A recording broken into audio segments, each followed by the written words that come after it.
What's going on, everybody? I'm Jory Goodman, the Time Teller, and today we have something very interesting in the office. You might be able to see that this is not necessarily something that I would wear every day for one specific reason.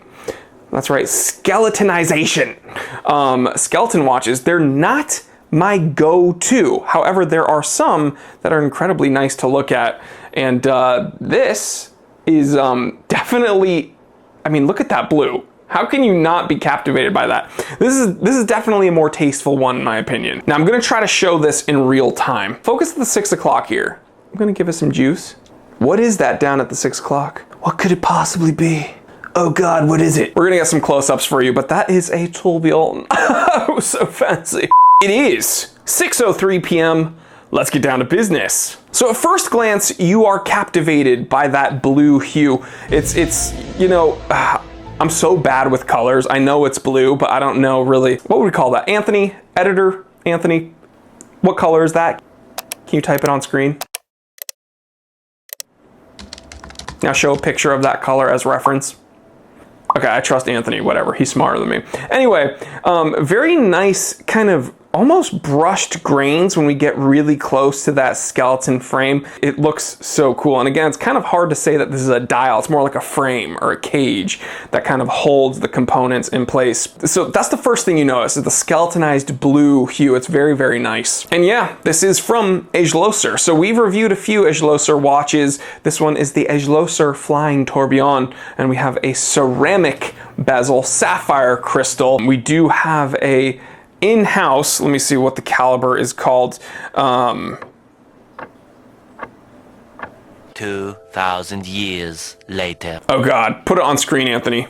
This is the caliber. Nice. 40 millimeters, 10 millimeters thick, 49 millimeter lug to lug, stainless steel case, synthetic sapphire to be specific, 50 meter water resistance rating, 80-hour power reserve, and all in all, a pretty solid construction. Again, this is kind of supposed to be a sporty tourbillon, not necessarily supposed to be, you know, any specific kind of watch. When I wouldn't consider this a diver, I wouldn't consider this a dress watch, I wouldn't consider this anything but an interesting kind of pseudo luxury, just cool skeleton watch. One thing that's striking is that it's relatively thin at 10 millimeters, okay? So you're getting a whole bunch, I mean, you're getting 2 barrels for that 80-hour power reserve and a tourbillon and this really cool skeletonized cage, but still relatively thin. I mean, at 49 millimeter lug to lug, it has wrist presence,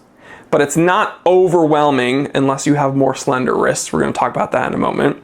And at 10 millimeters thick, it slides under a cuff if you were to wear it at a more, you know, formal occasion. So very, very cool. For the watch aficionados out there, the Flying Tourbillon movement is definitely going to be of interest.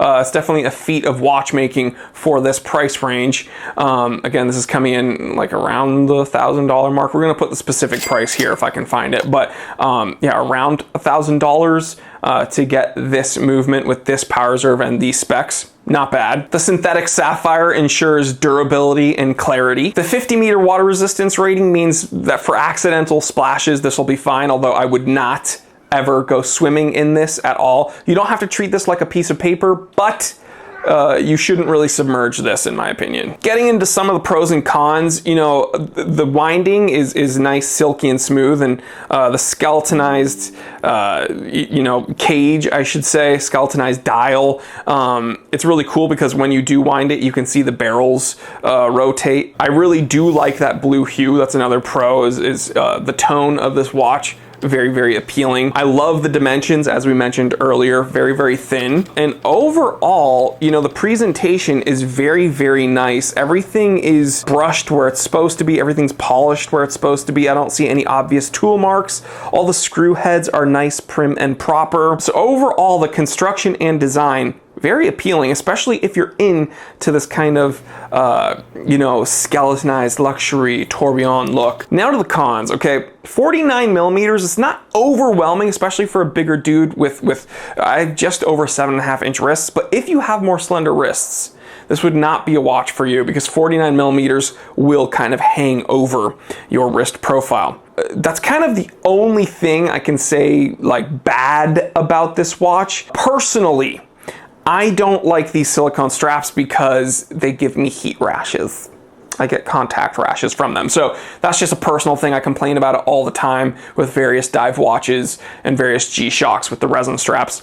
It's like if it can't allow my wrist to breathe, it doesn't matter how loose I wear the watch.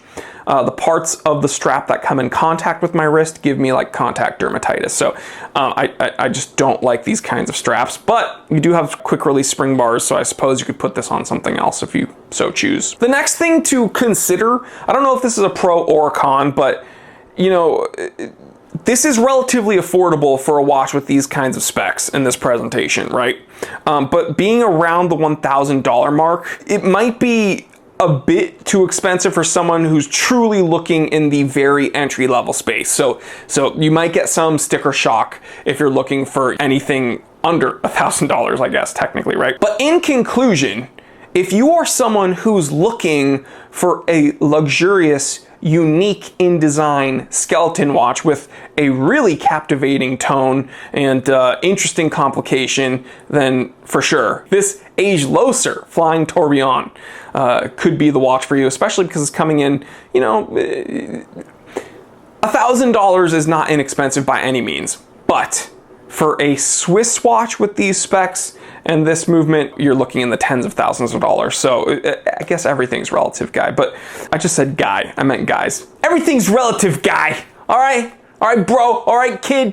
Anyway, very interesting watch. Agelloser never disappoints when it comes to interest and, you know, things that you want to look at. So weird name. I don't like Agelloser as a name, but this is actually, I think, one of their more tasteful watches. So good job, Agelloser. And there you have it. Another micro brand review in the books. Let me know what you think about this watch, guys. What do you think the pros are and what do you think the cons are? I learned from you just as much as you learned from me. I will catch you on the next one. Stay happy, stay healthy, stay blessed. Please like, comment, and subscribe, and I will catch you on the next one. I'm Jory Goodman, the Time Teller, and always remember, I didn't invent time. I just tell it.